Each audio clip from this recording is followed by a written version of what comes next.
Well, hello, and thank you for joining me for another Alex on Tech and ITY TV audio podcast. I'm joined today by Soul Enchantress. She is a globally sought after financial wellness thought leader, author, and keynote speaker. And she's announced the launch of her new book, Unlock Your Money Flow, an innovative, interactive digital playbook designed to become an essential resource for entrepreneurs and business leaders worldwide. We've spoken to Soul previously about her book, You plus AI. So welcome and thank you for joining me. My absolute pleasure, Alex. It's lovely to be here. Thank you so much. Likewise, likewise. Now, you've made this move into being an author, and of course the books are written to match your energy and the sort of teachings that you give. But what was the vision behind this book, Unlock Your Money Flow, for purpose-driven entrepreneurs, which is a similar theme to the purpose-driven entrepreneurship for you plus AI and using AI properly?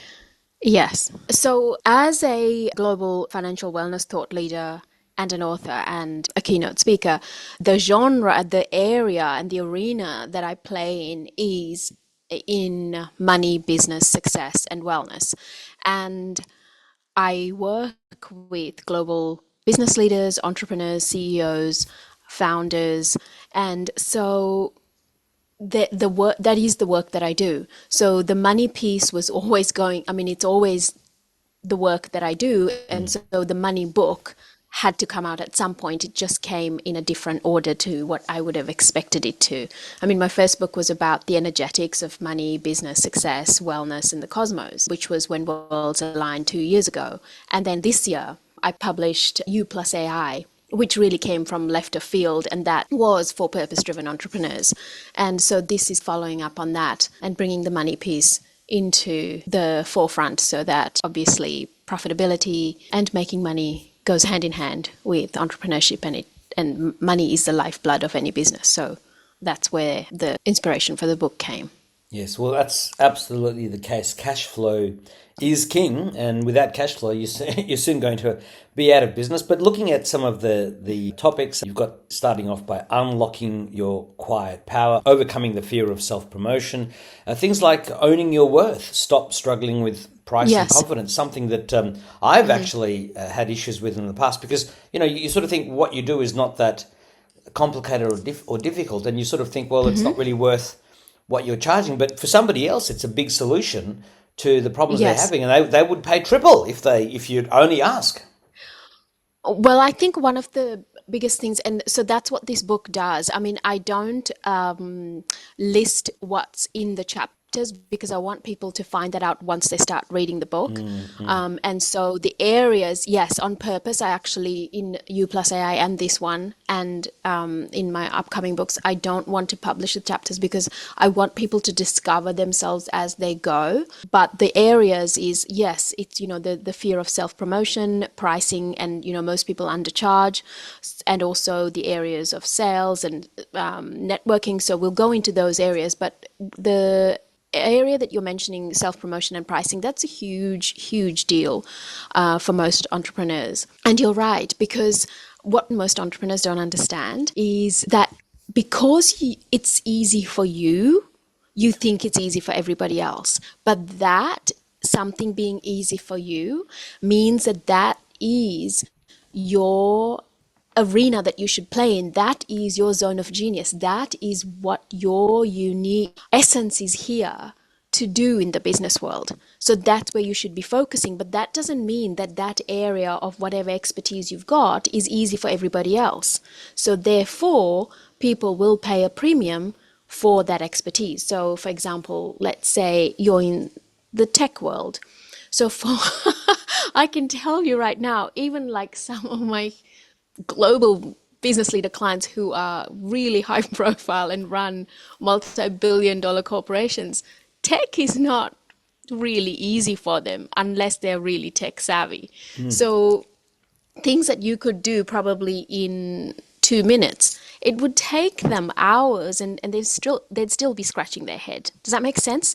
So Absolutely. they will more than happily pay you to give them back their time and energy so that you can actually sort out whatever it is that they've got going using your expertise, and then giving them their time and their energy back to play in their zone of expertise. I hope that makes sense. Look, it does. And I mean, the things that people are concerned about with pricing, that's actually a sign that you should be confident about that. Because if you're comfortable with that, if you can do that with ease, again, as you were just saying, that's something that many people don't have that confidence with. And I've come across many people who just don't understand technology, marvel at the way that, for example, I can make things just happen. I'm just a natural with technology. And yes, people are very keen to, well, they'd like to learn, but most of the time they just want to get it sorted and done. And looking at the various chapters of this book and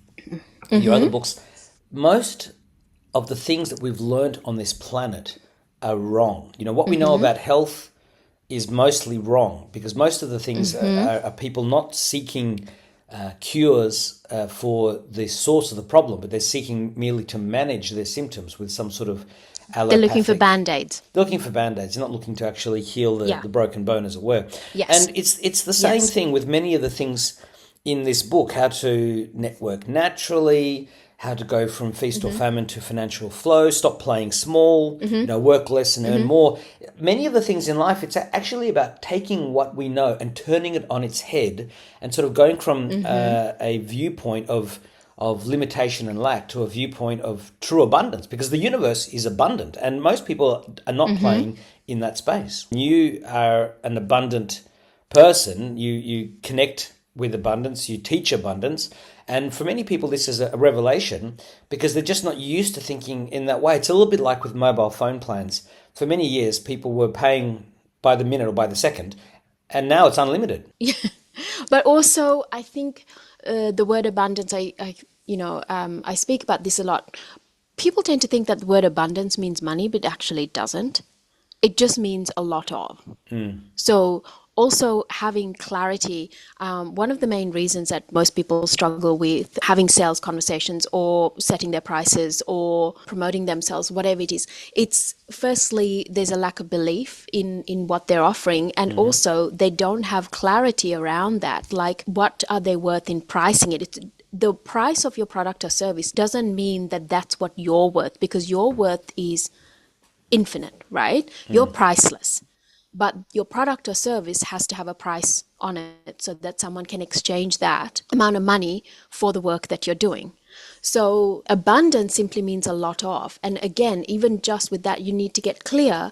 What do you want? An abundance of love, an abundance of money, an abundance of peace, an abundance of clarity. Does that make sense? So in unlocking your money flow, it's all of these different areas where you have these weird and convoluted belief systems that is actually stopping your money from effectively being this smooth flow, and you having a abundant flow of revenue and an abundant blood flow, so to speak, in the business. So it's in identifying where are those. So for someone reading this book, they might flow through and fly through certain chapters going, oh no, because I give you questions to ask yourself. So you might go, oh no, I feel comfortable with this. And then you might kind of come to a screeching halt at a certain chapter and go, so that's your cue. That's where you need to actually double down and do the work, because that's where your blockages are energetically. Does that make sense? So yes, so that's the thing. And it flows beautifully because it's like, it's kind of like an intuitive way that the chapters were organized as well. So when you go through them, you go, oh, that was easy. No, this feels a little bit sticky and resistant. So then what is that? Go back to that chapter over and over until you can sort out those bottlenecks. Yeah. It may also be the areas that's actually blocking your money flow may be areas that you are not aware of. So you might think, oh, it's because I can't set pricing, but it actually could be that you need to learn a new way of networking. Does that make sense? That is actually in authenticity with you. So instead of actually going out there and being, going to these really busy, huge, loud spaces, maybe you need to redefine how you're networking and find the more intimate gatherings. That's what's actually blocking it. You're in the wrong place, and so therefore you're not actually being congruent with who you are. But you think that it might be the pricing structure that's blocking. So that's what people need to have in their head, that when they read, their energetics will tell them, this is the area you need work on. This is the area you're flowing okay. I hope, that I think is a key part when reading the book.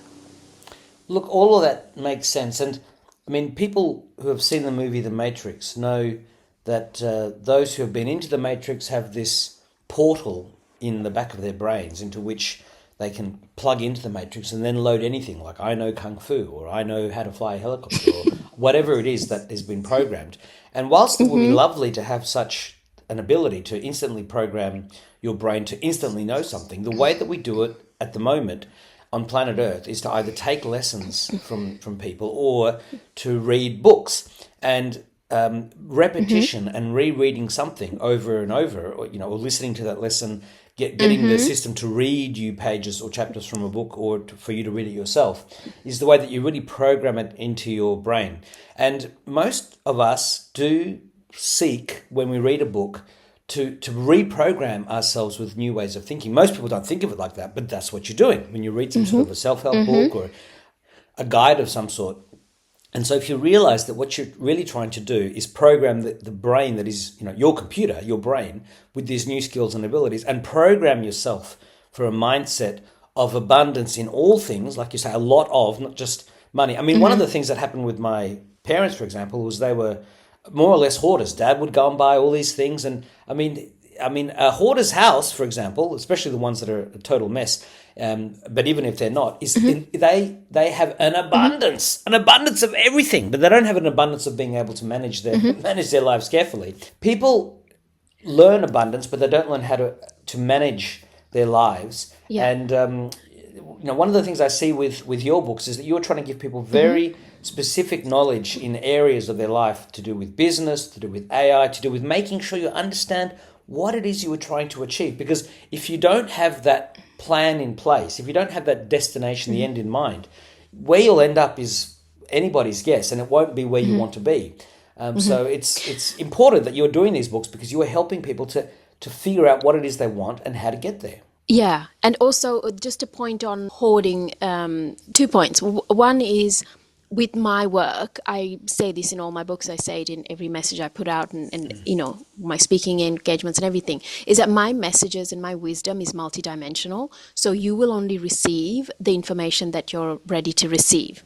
And so that's why rereading it and immersing yourself in my work brings you to that next level that unlocks the next piece of wisdom that was within the same thing you just consumed, if that makes sense.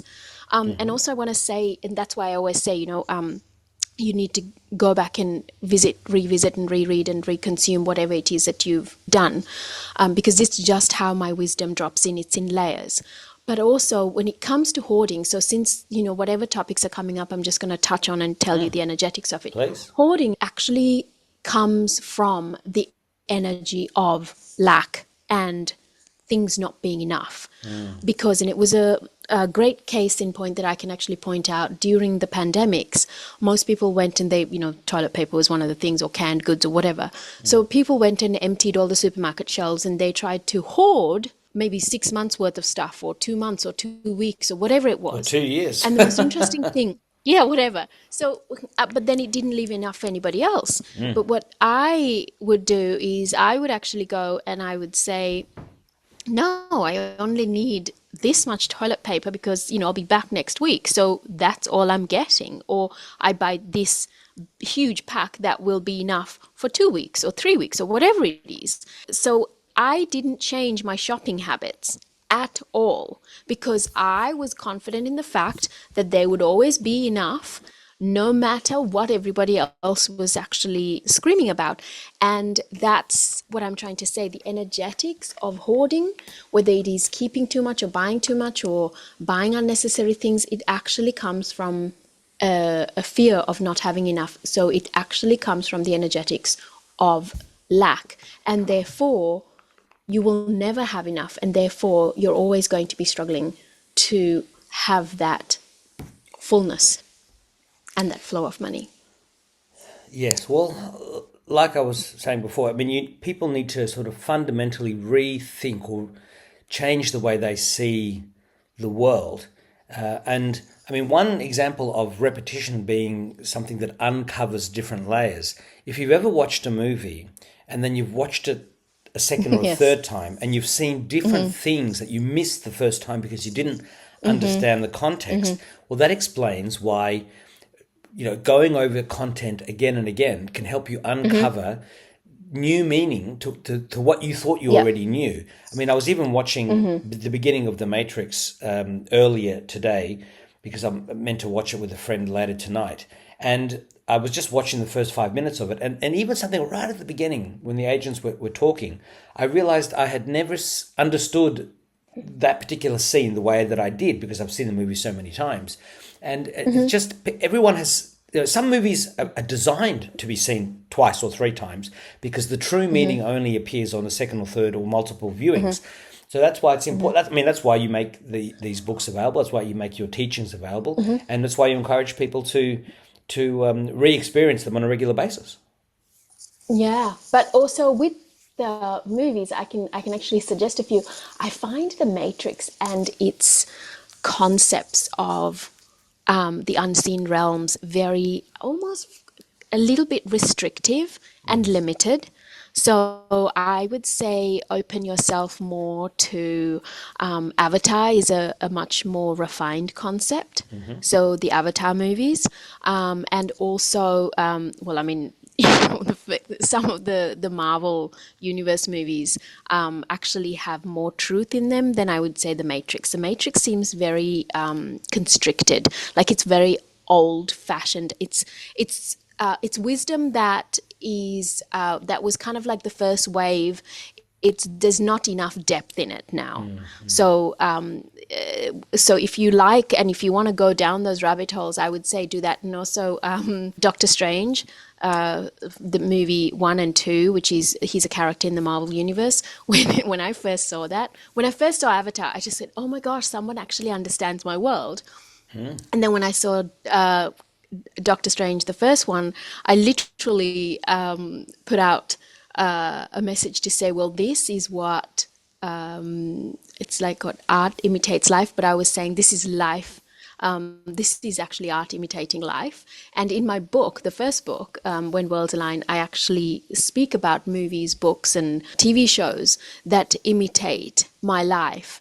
And Doctor Strange is one of the movies that I mentioned, saying, if you want to know what my life is like every day, because, obviously I am a powerful sorceress, seer, and a shaman, that's my energetic foundation all my work is built on, and a cosmic sound alchemist, like that. Doctor Strange's world is my everyday. So it just, Hollywood kind of puts the special effects to show you the things that you can't see, that And is invisible, and we did speak but is about is real. most of the universe being invisible and how actually a Hubble telescope was able to peer more deeply into the Exactly, universe, and exactly. suddenly we could see all of these huge Yes. numbers of galaxies that were previously invisible. I mean, the actual true amount of galaxies is it's numbering in the trillions. It's really quite astounding. Yes, but then you'll find that, maybe in another 5 years or 10 years, there'll be another telescope and you go, oh no, it's not trillions, it's whatever the number is, even more than that. Do you understand? So it's still limited by the telescope that they have now, no matter how good it is. So that's what I'm trying to say. So, like the Doctor Strange and Avatar take that just a little bit further. And I find that Matrix is very, very limited. Fascinating. Now, I, in yeah. in the book, you also have the Gratitude Project. Did you want to tell us a bit about that?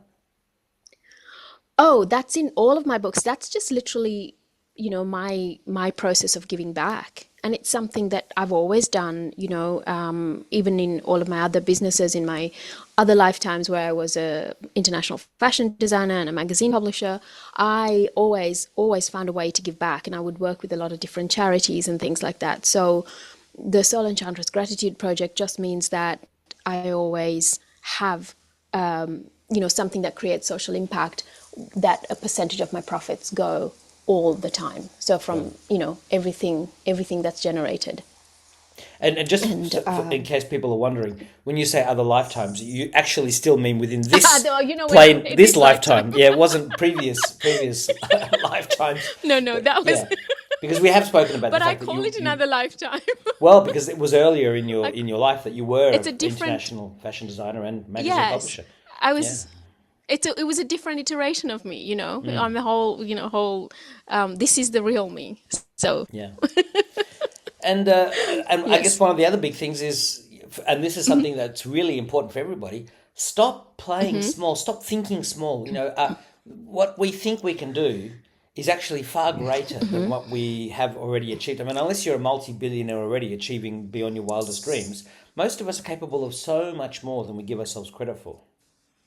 Oh, I'm glad you brought that up. Can I just say something about that? Please, that's why I'm So, bringing it up, so you can. even, yeah, even if you are a multi-billionaire, but here's the thing: when I work with clients and I do mentoring, which I don't do much of that anymore.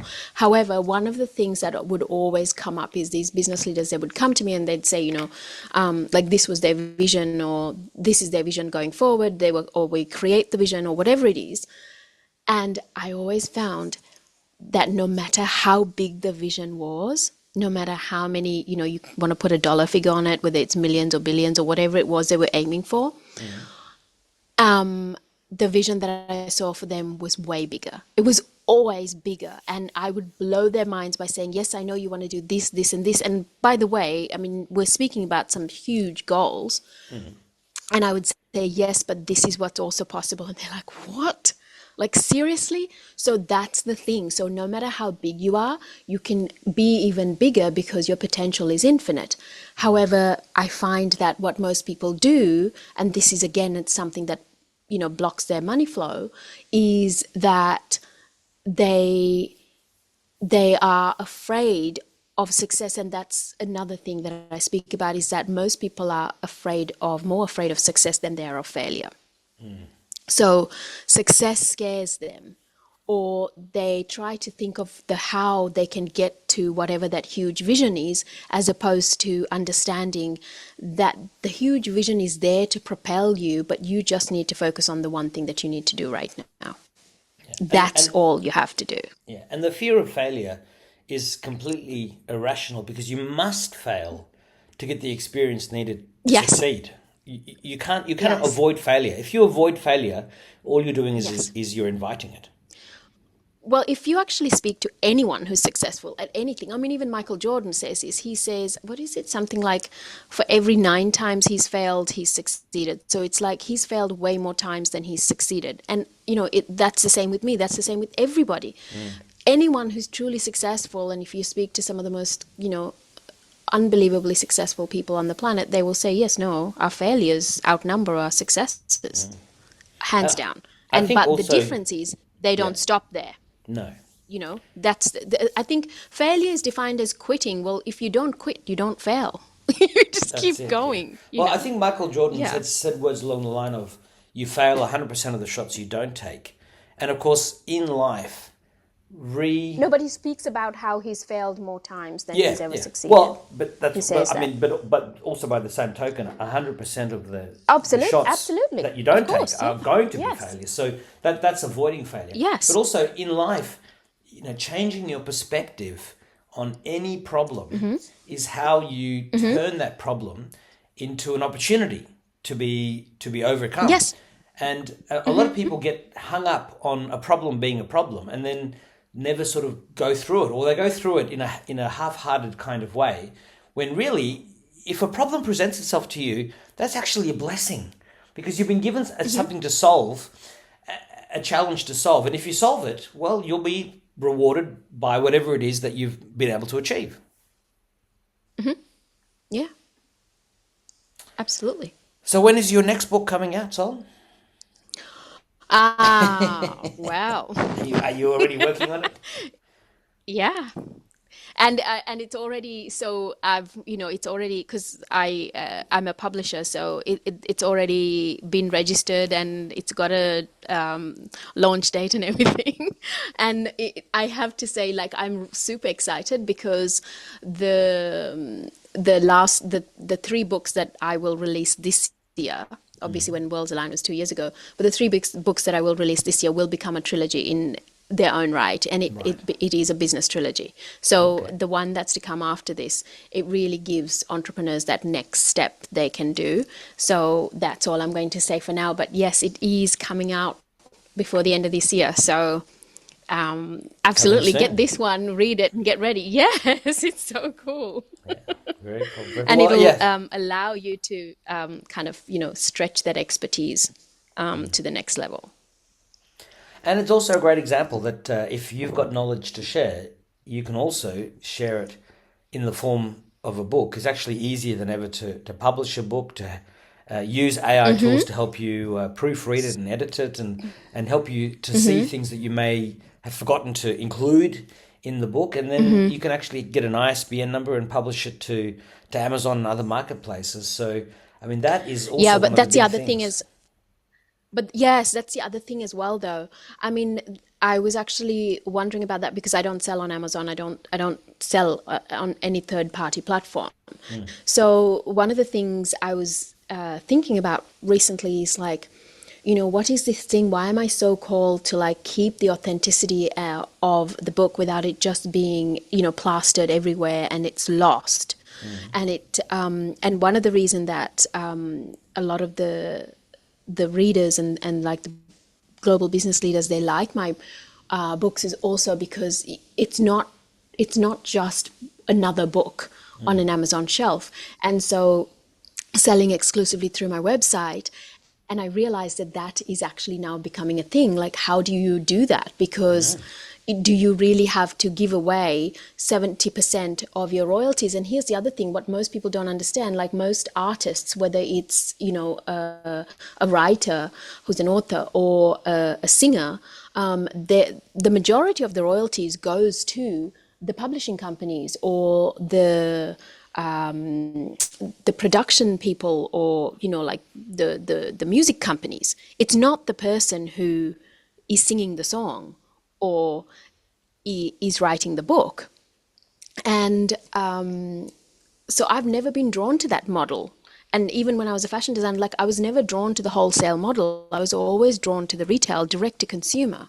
Mm. And so that's one of the things I practice. And yeah, it's interesting you brought that up, because that really is another thing that I'd like to speak about, is that, when you have your assets, these are your business assets, whether it's your book or whatever it is that you're putting out, your expertise, put it and showcase it and sell it in a place that honors it.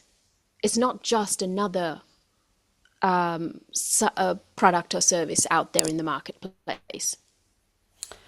Well, that So, is an excellent way of putting it, because having exclusivity over something as opposed to just plastering yes. on every And then and online then bookstore you is a get thing. yes. And then also you get rewarded Mm. for your work. You keep 100% of the profits, as opposed, and then I can obviously, give more to my gratitude project and help more people who are deserving, Mm. as opposed to, just another third party company taking 70% of your profits or 40% of your profits or whatever it is. See, to me, that doesn't make sense. And also, I'm a creator, and I think I would encourage people, create something in the world. You were born to create something in the world, not to, kind of nitpick somebody else's creations and, you know, um, kind of make money that way. I hope that makes sense. Well, it does. It does. And look, there's many paths to success. I mean, some people want to become, Amazon Kindle publishers, and there's many different programs around that.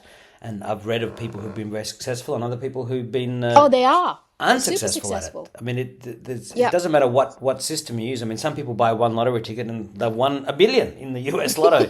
Other people buy lottery tickets all their lives, and I've won so many Never win. prizes, but I've won so many prizes, but most of them do not have enough zeros at No. the end. Or don't win at all. Yeah, or don't win at all. Although most people win something, but it's the $2 free ticket, whatever it might be. So look, if you Yeah. would like to unlock your money flow and learn about from Soul Enchantress's Calm Playbook for Purpose-Driven Entrepreneurs, then you can go to soulenchantress.com, find out about all of Soul's works there, and order the various books at that site. And I'm assuming, Soul, that your Unlock Your Money Flow book is one of the things that's on your front page for people to be able to click through to and learn more. Oh yeah, absolutely. You can. I mean, my website is just beautifully designed, and it's so simple. Whatever it is that I have on offer at the moment, you can find it easily. And the beauty of it is when you buy any of my books, you actually go into my book club, which means that you can ask questions, and those questions then I create and I channel wisdom around what those questions are, and I release it in my magazine, the Soul Enchantress Magazine. So it's an amazing way to actually have your questions answered as well. Some interaction, which is never a bad thing. Beautiful. Okay, Sol. Well, thank you so much for taking the time, and we'll catch up when you Absolute release book pleasure, number Alex. 4. Yeah. Thank you so much, Alex. Okay. Have a beautiful day. You too. Bye-bye.